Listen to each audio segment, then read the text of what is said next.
Pakistan cricket board (PCB) ने कप्तान शान मसूद की क़ियादत में बांग्लादेश के खिलाफ टेस्ट सीरीज के लिए 17 रुकनी कौमी टेस्ट स्क्वाड का ऐलान कर दिया है। तफसीलात के मुताबिक 17 रुकनी कौमी टेस्ट स्क्वाड की क़ियादत शान मसूद करेंगे, जबकि सऊद शकील नायब कप्तान होंगे। सऊद शकील को शाहीन शाह आफरीदी की जगह नायब कप्तान बनाया गया है, जो ऑस्ट्रेलिया के दौरे के लिए नायब कप्तान थे। ये फैसला इंतहाई मसरूफ सीजन में शाहीन शाह आफरीदी के वर्कलोड को संभालने के पेश नज़र किया गया।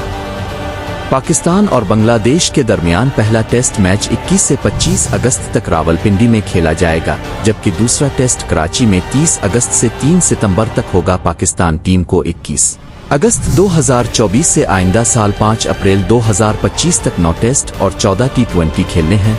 पाकिस्तान टीम को इस सीजन में कम अज कम 17 वनडे इंटरनेशनल भी खेलने हैं।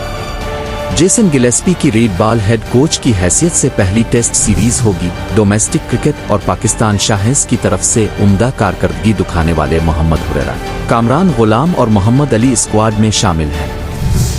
पाकिस्तान के 17 रुकनी स्क्वाड में कप्तान शान मसूद, नायब कप्तान सऊद शकील, अब्दुल्ला शफीक, अबरार अहमद, बाबर आजम, खुर्रम शहजाद, मीर हमजा, मोहम्मद रिजवान, नसीम शाह, साइम अयूब, सलमान अली आगा, सरफराज अहमद और शाहीन शाह आफरीदी शामिल हैं, जबकि आमिर जमाल की शमूलियत फिटनेस से मशरूत है। पाकिस्तान टेस्ट टीम का कैंप 11 अगस्त से रावलपिंडी में शुरू होगा।